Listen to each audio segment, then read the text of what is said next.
خداوند یسوع مسیح کے بابرکت اور فتح مند نام میں آپ سبوں کو سلام۔ میں پاسٹر ڈیوڈ خداوند کا کلام آپ کے ساتھ شیئر کرنا چاہتا ہوں۔ آئیے عزیزو، آج ہم خداوند کے کلام پر غور کریں گے۔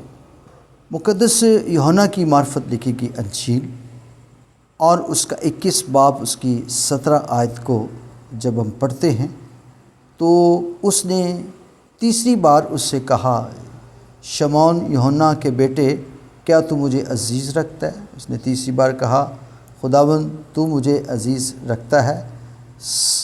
اسی سبب سے پطرس نے دلگیر ہو کر اسے کہا، اے خداوند تو سب کچھ جانتا ہے۔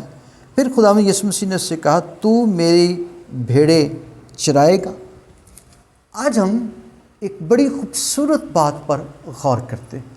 مسیح خداوند کا شاگردوں پر جی اٹھنے کے بعد ظاہر ہونا۔ 40 دن یسوع مسیح دکھائی دیتا رہا، مختلف اس نے ثبوت دیے۔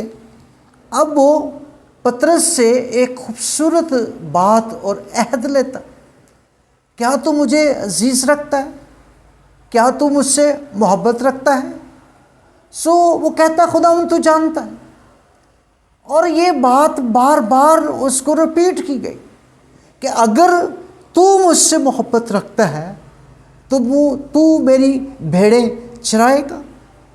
اب جو ہے خداوند یسوع مسیح یہ بات کیوں کر رہے ہیں؟ کیونکہ یسوع نے متی کی انجیل میں ایک خوبصورت بات کہی تھی، میں پتھر پر کلیسیا بناؤں گا جس پر موت اور عالم روا کے دروازے غالب نہیں آئیں گے۔ خداوند یسوع مسیح پطرس کو کلیسیا کا لیڈر بنانا چاہتا ہے، اور وہ کہتا ہے کہ کیا تو مجھے عزیز رکھتا ہے؟ آج ایک بات یاد رکھیں، جتنے بھی چرواہے ہیں، اگر کسی کو مسیح سے محبت ہے، مسیح کی محبت کو جان گیا ہے، تو وہ اس کی بھیڑیں چرا سکتا ہے، وہ اس کی بھیڑوں کی فکر کر سکتا ہے۔ اگر کسی کے دل میں مسیح کی محبت نہیں ہے، مسیح کو عزیز نہیں رکھتا، تو وہ بھیڑوں کی پرورش نہیں کر سکتا۔ یہ ایک بہت بڑی ذمہ داری تھی کہ پطرس کو لیڈر چنا گیا، ایک ایسی کلیسیا کا جو مسیح نے تیار کی تھی، اور کلیسیا اس کے سپرد کی گئی، تو میرے برے بھیڑیں چرائے گا۔ اس نے کہا ضرور۔ پطرس ایک پہلا لیڈر تھا جو کلیسیا کا مقرر کیا گیا۔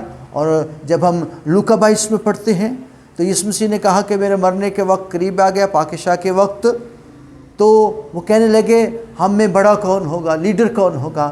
لیکن خداوند یسوع مسیح نے لیڈر کا خود چناؤ کیا اور پطرس کو ایک ایسا لیڈر بنایا جس پر روح القدس نازل ہوا، اور ایک ہی وقت میں، ایک ہی آواز میں 3000 لوگوں کے دلوں پر چوٹ لگی، انہوں نے کلام کو قبول کیا۔ پطرس کے دل میں خدا کی محبت تھی، خدا کا خوف تھا، اور اس نے اپنے زندگی میں زمینی خدمت میں بھیڑوں کی گلہ بانی کی۔ God bless you. خدا آپ سبوں کو برکت دے، آمین۔